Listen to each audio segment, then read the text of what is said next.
First reading, Galatians chapter 1 verse 13 to 24.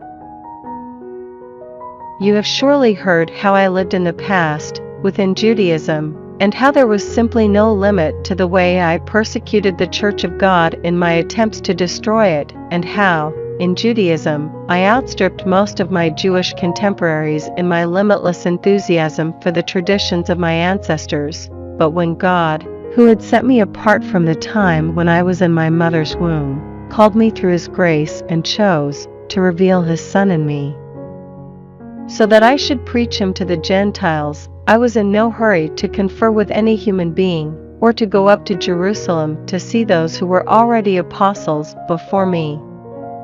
Instead, I went off to Arabia, and later I came back to Damascus. Only after 3 years did I go up to Jerusalem to meet Cephas.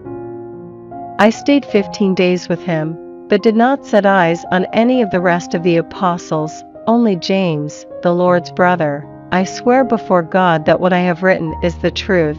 After that I went to places in Syria and Cilicia, and was still unknown by sight to the churches of Judea which are in Christ. They simply kept hearing it said, the man once so eager to persecute us is now preaching the faith that he used to try to destroy, and they gave glory to God for me.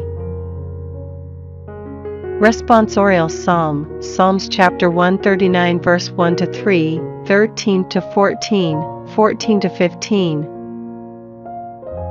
For the choirmaster of David's psalm, Yahweh, you examine me and know me, you know when I sit, when I rise, you understand my thoughts from afar, you watch when I walk or lie down, you know every detail of my conduct, you created my inmost self, knit me together in my mother's womb, for so many marvels I thank you. A wonder am I, and all your works are wonders. You knew me through and through, my being held no secrets from you, when I was being formed in secret, textured in the depths of the earth.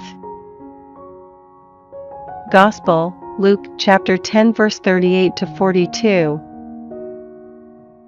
In the course of their journey he came to a village, and a woman named Martha welcomed him into her house. She had a sister called Mary, who sat down at the Lord's feet and listened to him speaking. Now Martha, who was distracted with all the serving, came to him and said, Lord, do you not care that my sister is leaving me to do this serving all by myself?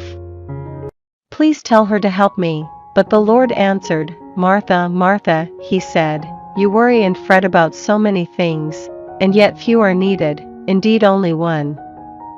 It is Mary who has chosen the better part, and it is not to be taken from her.